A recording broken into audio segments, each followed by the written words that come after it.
ওটা তো কারেন্ট এখন নাই, কারেন্ট নাই তো চালাই লাকড়ি কারেন্ট দিয়েছিলাম। এবং কারেন্টের যৌথ। আমরা একটা ভিডিও করে ছাড়ে দেন আমরা ফেসবুকে, এত বলেন ম্যাজিক চুলা না? ইন্টারভিউ নেন আমার ইন্টারভিউ তো করছেন ভাই, ভালোই। আচ্ছা, এই চুলাটার নাম কি? ভাই চুলাটার নাম হচ্ছে লাকড়ির ম্যাজিক চুলা। শুধু লাকড়ি? হ্যাঁ, শুধু লাকড়ি। শুধু আপনার ওইখানে একটা মোটর আছে, ওইখানে মাসে আপনার 20 থেকে কি 15 থেকে 20 টাকা কারেন্ট পাবে মাত্র, আর কিছু দরকার নেই। কারেন্টে নাকি? হ্যাঁ, কারেন্টে, charger system? Charger system. Current গেলে ব্যাটারি দিয়ে চলবে, যেমন এখন ব্যাটারি দিয়ে চলতেছে।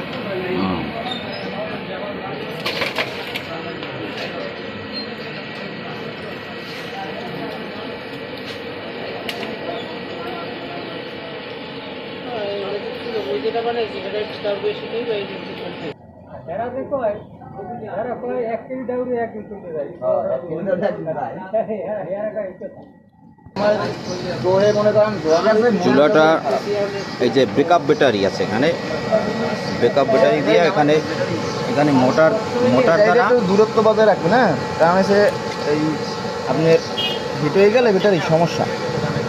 ব্রেকআপ ব্যাটারি এটা নাকি? সরাসরি আপনি কারেন্ট থেকেও এটা ইউজ করতে পারবেন।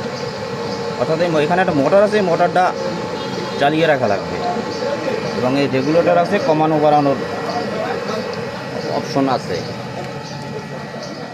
ঠিক আছে, ভিতরে আগুন দেখতে পাচ্ছি, খুব আগুনের খুব স্পিড।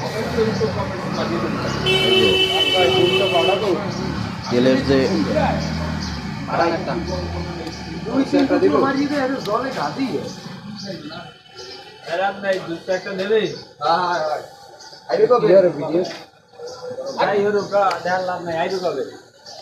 তিনটা অ্যাঙ্গেল আছে না, অ্যাঙ্গেল দিয়ে একটু আপ করে দিবেন 1 ইঞ্চি পরিমাণ, 1 ইঞ্চি পরিমাণে তিনটা টুকরো দিয়ে আপ করে দিবেন। কড়াই থেকে একটু উপরে রাখতে হবে, একটু উপরে থাকবে, তাহলে আপনার মানে তাপটা সম্পূর্ণভাবে আপনার কড়াইয়ের সব জায়গায় পৌঁছে যাবে। মানে ওখানে অন্তত 1.5-2 ইঞ্চি গ্যাপ রাখা লাগবে, চুলা থেকে কড়াই 1.5-2 ইঞ্চি গ্যাপ রাখতে 2 হবে। ইঞ্চি না, 1 ইঞ্চি পরিমাণে বা 1.5 ইঞ্চি, হ্যাঁ এরকম রাখলে হবে। জাস্ট ভিতরে হাওয়াটা যেন বের হওয়ার সুযোগ পায়। ভিডিওটা চালাচ্ছেন, এখানে তো অনেক আউট কথা কইছি না না, বিকেলে যেটা